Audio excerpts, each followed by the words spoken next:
निम्नलिखित में से आकाश का पर्यायवाची है, निम्नलिखित में से आकाश का पर्यायवाची है। उससे पहले मैं कुछ ऐसे शब्द जो है फारसी शब्द है उनको भी आपको बता देता हूं। जैसे अरे फिल्म आई थी एक आरजू फिल्म देखी हो आप लोगों का, एक गिरोह होता है, गुमनाम होता है, कोई व्यक्ति बीमार हो जाता है, या रास्ता, दीवाना, ये सब फारसी शब्द है। तो अपने इसको भी लिख लेते हैं फारसी शब्द। फारसी शब्द यानी मैं दीवाना हूं। दीवाना जो होता है वो बीमार भी होता है। बीमार जो हो जाता है तो उसको एक गिरोह देखने के लिए आता है, परिवार का गिरोह कह दो। जो गिरोह होता है वो हमेशा गुमनाम रहना पड़ता है उसको, क्योंकि पुलिस उसका पीछा कर लेती है ना। और जो दीवाना होता है वही क्या बन जाता है, उसको ही आरजू हो जाती है किसी की। तो आरजू शब्द जो है वो आपको याद करना है, आरजू। ठीक है, आरजू शब्द जो है वो आपको याद करना है, ये इसका अपोजिट नहीं है, ये शब्द जो है वो आपको याद रखना है। फिर बीमार व्यक्ति को सही रास्ता दिखाना चाहिए। तो ये जो शब्द आते हैं ये सारे के सारे क्या है, ये फारसी शब्द है। अब हमारे पास में है आकाश।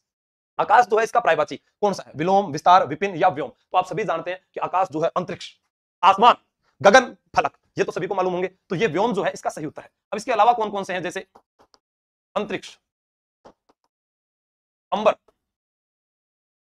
आसमान, गगन, नभ, अनंत। ठीक है, अपने एक कहते हैं ना खगोल, अपने पढ़ते हैं कि खगोलीय घटनाएं होती है, तो वो भी वही की होगी। अब कहते हैं फलक तक जाना है, मुझे कहां जाना है, फलक तक। लास्ट कहां तक जाना है, फलक तक जाना है। और आसमान जो है वहां तक पहुंचते हैं उसे क्या कहते हैं, शून्य।